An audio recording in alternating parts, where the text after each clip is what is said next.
Perkenalkan, nama saya Zaldi. Perkenalkan, nama saya Ramadhani. Perkenalkan, nama saya Nadira. Perkenalkan, nama saya Zahra. Perkenalkan, nama saya Rizmila. Di sini saya akan menjelaskan mengenai bab 1. Pada bab 1 ini terdapat latar belakang, rumusan masalah, tujuan penelitian, dan kegunaan penelitian. Pada latar belakang menjelaskan, umumnya pelaku homoseksual, lesbian, gay, dan transgender mulai menyadari dirinya mempunyai kecenderungan berbeda ketika dalam usia muda. Keadaan ini memperlihatkan kelompok usia sekolah adalah usia yang rentan untuk mulai terlibat dalam hubungan sesama jenis. Sedangkan keputusan untuk menjadi homoseksual kebanyakan terjadi pada usia dewasa atau pada usia mereka ketika mereka kebanyakan menjadi mahasiswa. Menjadi LGBT adalah upaya yang tidak mudah dan bahkan setelahnya pun bukan tanpa masalah. Banyak persoalan dan resiko muncul ketika remaja muda mulai terlibat dalam hubungan sejenis. Menanggapi isu LGBT, Majelis Ulama Indonesia telah mengeluarkan fatwa tentang LGBT ini pada tanggal 31 Desember 2014 yang mencantumkan beberapa ketentuan berikut. Pertama, hubungan seksual hanya dibolehkan untuk suami istri, yakni pasangan laki-laki dan wanita berdasarkan pernikahan yang sah secara syar'i. Kedua, orientasi seksual terhadap sesama jenis atau homoseksual adalah bukan fitrah tetapi kelainan yang harus disembuhkan. Ketiga, pelampiasan hasrat seksual kepada sesama jenis hukumnya haram. Tindakan tersebut merupakan kejahatan atau jarimah dan pelakunya dikenakan hukuman baik had maupun takzir oleh pihak yang berwenang. Keempat, melakukan sodomi, hukumnya haram dan merupakan perbuatan maksiat yang mendatangkan dosa besar dan pelakunya dikenakan had untuk zina. Kelima, pelampiasan hasrat seksual dengan sesama jenis selain dengan cara sodomi hukumnya haram dan pelakunya dikenakan hukum takzir. Lalu, berdasarkan uraian di atas, rumusan masalah dalam penelitian ini adalah yang pertama, bagaimana awal cerita, perjalanan, serta tanggapan dirinya sendiri mengenai perbedaan orientasi seksual yang dimilikinya. Kedua, saja hal yang membuat pelaku sehingga tertarik untuk masuk ke dunia LGBT. Ketiga, apakah pelaku merasakan ketidakpercayaan diri karena memiliki perbedaan tersebut? Lalu, hal apa yang membuat pelaku menjadi tidak percaya diri? Keempat, bagaimana respon keluarga atau orang di sekitarnya mengenai perbedaan orientasi seksual yang dimilikinya? Tujuan penelitian ini adalah untuk menganalisis bagaimana awal cerita, perjalanan, serta tanggapan pelaku mengenai perbedaan orientasi seksual yang dimilikinya. Dan menganalisis apa saja hal yang membuat pelaku tertarik untuk masuk ke dunia LGBT. Kegunaan di dalam penelitian ini, pertama, manfaat teoritis. Secara teoritis, penelitian ini bermanfaat sebagai bahan kajian bagi studi kasus sosiologi dalam mengkaji penyimpangan. Hasil penelitian ini dapat menjadi sumber informasi dalam memperkaya wawasan, ilmu pengetahuan, serta sebagai bahan acuan tentang penyimpangan. Kedua, manfaat praktis. Hasil penelitian ini diharapkan mampu memberikan efek edukasi bagi siswa maupun masyarakat sekitar mengenai adanya dunia LGBT. Di sini saya akan menjelaskan bab 2 kerangka teori. 1. Sudut pandang. Sudut pandang adalah arah pandang seorang pengarang dalam menyampaikan sebuah cerita, sehingga cerita tersebut menjadi lebih hidup dan bisa disampaikan dengan baik kepada pembaca atau pendengarnya. Sederhananya, sudut pandang adalah cara penulis dalam memandang atau menempatkan dirinya dalam sebuah cerita. Adanya sudut pandang pengarang seolah-olah bisa menjadi pelaku utama atau menjadi orang lain dalam sebuah cerita yang dibuat. Adapun pengertian sudut pandang menurut para ahli adalah sebagai berikut. Contohnya, Abram. Sudut pandang merujuk pada sebuah cerita yang dikisahkan. Ia merupakan cara atau pandangan yang digunakan oleh pengarang sebagai sarana untuk menyajikan cerita fiksi kepada pembaca. 2. Pelaku LGBT. LGBT atau lesbian, gay, biseksual, dan transgender semakin nyaring terdengar dalam satu dekade terakhir pada penganut penyimpangan orientasi seksual ini. Secara lebih lapang dan mudah dalam mengekspresikan penyimpangan seksual, sejarah yang homoseksual ini sudah ada pada zaman Nabi Lut. Allah mengutus Nabi Lut untuk menyadarkan kaumnya Contohnya orientasi seksual. Orientasi seksual adalah tentang dengan siapa Anda tertarik secara romantis, emosional, dan seksual. Orientasi seksual berbeda dengan identitas gender. Identitas gender bukanlah tentang dengan siapa Anda tertarik, tetapi lebih merujuk kepada siapa diri Anda, misalnya sebagai pria, wanita, atau transgender. Jenis-jenis orientasi seksual ada beberapa macam. Contohnya, orientasi monoseksual adalah beberapa orang yang tertarik hanya kepada satu jenis kelamin atau monoseksual seperti homoseksual. 2. Ada orientasi poliseksual. Bukan hanya pada satu, ada juga orang yang menunjukkan ketertarikan dengan beberapa gender atau poliseksual seperti biseksual. 5. Teori fungsi. Dalam penelitian ini menggunakan teori milik Emil Durkheim, di mana jika satu organ yang rusak, maka semuanya akan rusak, seperti tubuh kita. Dalam teori Emil Durkheim, kesadaran moral setiap individu berbeda satu dengan yang lain karena dipengaruhi oleh beberapa faktor yang berlainan, seperti faktor keturunan, lingkungan fisik, dan lingkungan sosial. Teori fungsional ini mengenai pandangan bahwa masyarakat terbentuk dari berbagai macam sistem dan faktor membentuk masyarakat tersebut sebagai suatu keutuhan yang merujuk kepada peran masyarakat dalam lingkup besar, ketimbang peranan masyarakat sebagai individu dalam suatu komunitas. Adapun perilaku menyimpang menurut pandangan Durkheim.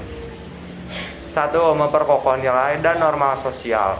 2. Memperjelas batas-batas moral di masyarakat. 3. Mendorong perubahan sosial. Dan 4. Melahirkan solidaritas masyarakat untuk menghadapi penyimpangan sosial. 6. Kerangka berpikir. Kerangka berpikir dari penelitian ini adalah penyimpangan orientasi seksual, di mana sudut pandang pelaku LGBT terhadap pemahaman orientasi seksual, yang dimana mereka memiliki dapat menjelaskan baik secara emosional maupun psikologis. Saya akan menjelaskan tentang bab 3. Yang pertama, pendekatan penelitian. Penelitian ini menggunakan metode kuantitatif, di mana kuantitatif dapat memperoleh pengetahuan atau fakta kesimpulan dengan memakai data angka sebagai fondasi awal untuk menganalisis apa yang nantinya akan diketahui dan dipahami. Aktivitas penelitian kuantitatif diawali dengan teori, hipotesis, desain penelitian, menentukan subjek, menghimpun data, pengolahan data, analisis data, dan menarik sebuah kesimpulan. Kegiatan penulisan kuantitatif dapat memperoleh sudut pandang pelaku LGBT melalui serangkaian pertanyaan sehingga memperoleh data yang akurat dan tepat mengenai permasalahan orientasi seksual. Dari data tersebut dapat kami simpulkan jawaban dari permasalahan, sehingga pendekatan kuantitatif ini akan berupa kuantitatif deskriptif. Jenis penelitian. Menurut data di atas, seperti yang kalian tahu, kami menggunakan metode kuantitatif, lebih tepatnya survei, yaitu mengkaji populasi yang besar maupun kecil dengan menyeleksi serta mengkaji sampel yang dipilih dari populasi itu untuk menemukan insidensi, distribusi, dan interrelasi relatif dari variabel-variabel penelitian. Subjek penelitian. Subjek yang menjadi penelitian penulis adalah 12 orang yang memiliki orientasi seksual yang berbeda dari kebanyakan orang, yaitu gay, lesbi, dan bisex. Responden rata-rata seorang pelajar yang duduk di bangku SMA, namun ada juga sebagian dari responden yang sudah memasuki ranah kerja. Alasan kami sebagai penulis memilih mereka dikarenakan topik penelitian dan permasalahan yang akan penulis angkat sangat sesuai dengan kehidupan responden.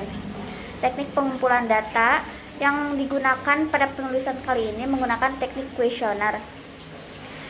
Untuk pelaksanaan kuesioner kali ini kami memakai kuesioner terbuka dan tertutup. Selanjutnya penulis mengajukan beberapa pertanyaan menggunakan Google Form untuk mendapatkan informasi dari informan. Jawaban dari informan akan berupa data statistik yang sudah ada ketika selesai menjawab jawaban. Teknik analisis data, yaitu memahami makna dari data yang telah terkumpul semuanya, lalu mengelompokkan dan meringkas menjadi sesuatu yang mudah dimengerti. Dalam penelitian ini menggunakan teknik analisis data statistik, yaitu menganalisis data dengan menggambarkan data yang sudah dikumpulkan tanpa membuat kesimpulan yang berlaku untuk umum atau generalisasi. Penelitian kali ini kami menggunakan teknik analisis statistika deskriptif. Penyajian datanya dengan melalui tabel, grafik, diagram lingkaran, dan perhitungan modus. Di sini saya akan menjelaskan mengenai bab 4, yaitu hasil penelitian. Indonesia merupakan negara kepulauan terbesar di dunia yang secara geografis terletak pada posisi strategis, yakni di persilangan antara dua benua, benua Asia dan benua Australia, dan dua samudra, Samudra Hindia dan Samudra Pasifik. Indonesia bergabung dalam kelompok negara G20 yang terdiri dari 19 negara di dunia dengan perekonomian terbesar dari Uni Eropa. Salah satu potensi negara G20 adalah memiliki 60% populasi di dunia. Jumlah penduduk Indonesia tercatat sebanyak 273 juta orang pada 2020. Angka ini menunjukkan Indonesia menjadi negara dengan jumlah penduduk keempat terbanyak di dunia. Profil informan. Informan pertama yaitu ADR, merupakan seorang siswa yang sedang menempuh pendidikan di bangku SMP. Yang kedua ada RAY, merupakan seorang mahasiswa tingkat akhir. Yang ketiga ada NH, merupakan seorang pelajar di bangku menengah. Yang keempat ada CT, merupakan seorang pegawai negeri. Yang kelima ada MKA, merupakan seorang pelajar di bangku menengah. Yang keenam ada HA, merupakan seorang pelajar di bangku menengah. Yang ketujuh ada DM, merupakan seorang pelajar di bangku menengah. Yang kedelapan ada AYR, merupakan seorang montir. Yang kesembilan ada GBM, merupakan seorang pedagang. Yang kesepuluh ada AH, merupakan seorang atlet. Yang kesebelas ada RH, merupakan seorang pemain e-sport. Yang ke-12 ada WA, merupakan seorang pelajar di bangku menengah. Pertanyaan pertama. Berdasarkan pertanyaan di atas didapatkan informasi bahwa 33% dari keseluruhan responden mulai menyadari perbedaan orientasi seksual baru-baru ini. Adapun 25% responden yang sudah menyadari perbedaan orientasi seksual sejak kecil. Ada juga 14% responden yang menyadari perbedaan orientasi seksualnya mulai pada usia remaja. Sisanya ada 8% responden yang tidak mau menyertakan informasi. Pertanyaan kedua. Berdasarkan pertanyaan di atas, didapatkan informasi bahwa ada 79% responden menyadari bahwa dirinya memiliki orientasi seksual yang berbeda dengan orang lain. Selain itu, ada 12% responden masih ragu mengenai orientasi seksualnya. Adapun 9% dari keseluruhan responden belum menyadari perbedaan orientasi seksual yang dimilikinya. Pertanyaan ketiga. Berdasarkan pertanyaan di atas, didapatkan informasi bahwa memang banyak sekali alasan yang membuat pelaku masuk ke dalam dunia LGBT. 50% di antaranya pelaku merasa lebih nyaman dengan sesama jenis, tetapi ada 8% pelaku yang merasa nyaman dengan keduanya, dan 30% pelaku mengalami trauma di masa lalu. Pertanyaan keempat. Berdasarkan pertanyaan di atas, didapatkan informasi bahwa 92% responden tidak merasa tertekan ataupun tidak merasa lega setelah menceritakan hal tersebut. Ada juga 8% responden yang merasa lega setelah menceritakan hal tersebut. Pertanyaan kelima. Dari data di atas, kebanyakan dari mereka menceritakan orientasi seksualnya kepada teman. Jarang sekali ada yang menceritakan kepada keluarga. Respon yang diterima pun cukup baik. Pertanyaan keenam. Berdasarkan pertanyaan di atas, didapatkan informasi bahwa 69% pelaku menceritakan apa yang sebenarnya kepada keluarga, kerabat, teman, ataupun masyarakat. Tetapi 31% pelaku yang masih belum berani untuk menceritakan hal tersebut. Pertanyaan ketujuh. Berdasarkan pertanyaan di atas, didapatkan informasi bahwa 77% pelaku pernah menyukai orang yang berbeda jenis dengan mereka. Tetapi ada 23% pelaku yang tidak pernah menyukai orang yang berbeda jenis. Pertanyaan ke-8. Berdasarkan pertanyaan di atas, didapatkan informasi bahwa 77% pelaku pernah menyukai orang yang berbeda jenis dengan mereka. Tetapi 23% pelaku yang tidak pernah menyukai orang yang berbeda jenis. Pertanyaan ke-9. Berdasarkan pertanyaan di atas didapatkan informasi bahwa 55% pelaku lebih bahagia dengan sesama jenis, tetapi 36% pelaku nyaman dengan kedua jenis. Pertanyaan ke-10. Dari data di atas, 7 orang dari mereka ingin kembali normal dan menjalankan hubungan dengan lawan jenis. Namun sisanya 5 responden lagi memilih untuk tetap menjalin hubungan dengan sesama jenis. Pertanyaan ke-11.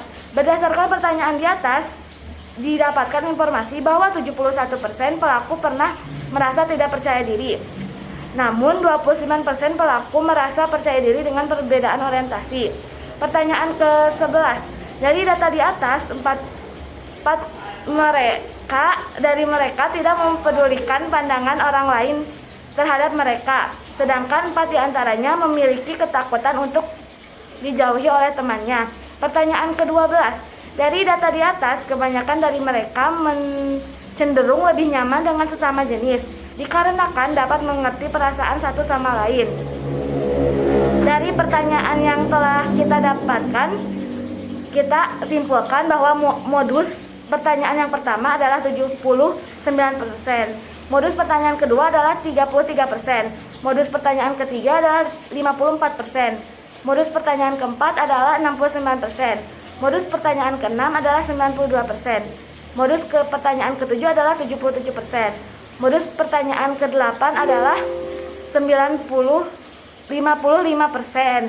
Dan modus pertanyaan ke-10 adalah 71%. Berdasarkan hasil penelitian yang telah dilakukan, diperoleh data bahwa sebagian besar dari responden menyadari akan perbedaan orientasi seksual yang dimilikinya. Menurut Emil Durkheim, terkait teori fungsional dijelaskan mengenai bila perbedaan itu akan selalu ada di masyarakat. Jika mana ada satu bagian yang rusak, maka semua akan ikut rusak. Rusak di sini diartikan sebagai kesadaran responden akan orientasi seksual yang dimiliki. Selain itu juga 71% dari mereka merasa tidak percaya diri dan merasa berbeda dengan orang lain. 77% responden pernah menjalin hubungan dengan lawan jenis. Namun, informan menyadari bahwa menjalani hubungan sesama jenis lebih nyaman karena menurutnya sesama jenis itu dapat mengerti dan memahami perasaan satu sama lain.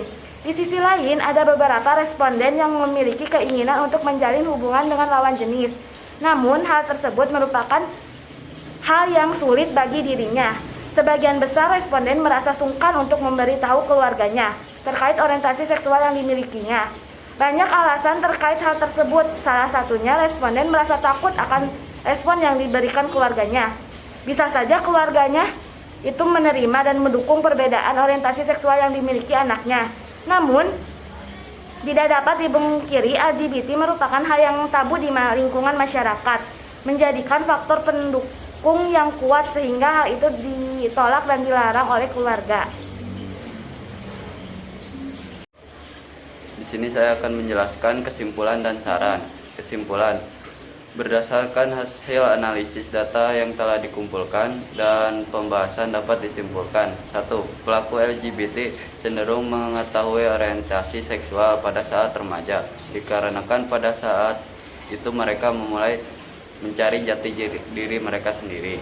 2. Rasa nyaman yang diberikan oleh pasangan membuat para pelaku tertarik lebih jauh untuk memasuki dunia LGBT. 3.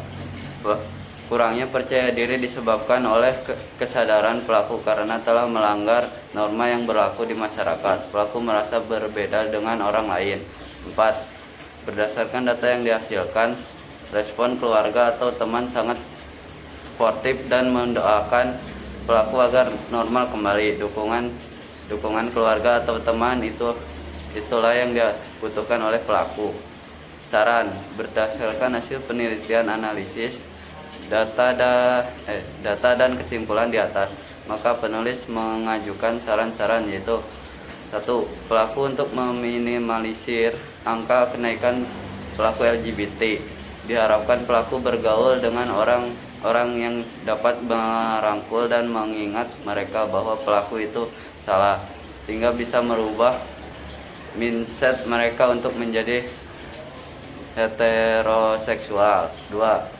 Keluarga dan orang sekitar mendekatkan diri kepada pelaku agar pelaku lebih terbuka dan leluasa untuk menceritakan masalahnya, sehingga baik keluarga ataupun teman dapat merangkul dan membuat saran untuk menyelesaikan masalah, serta diharapkan mampu memberikan support kepada pelaku dan tidak menghakimi pelaku dengan kata yang tidak pantas sehingga membuat mental pelaku down.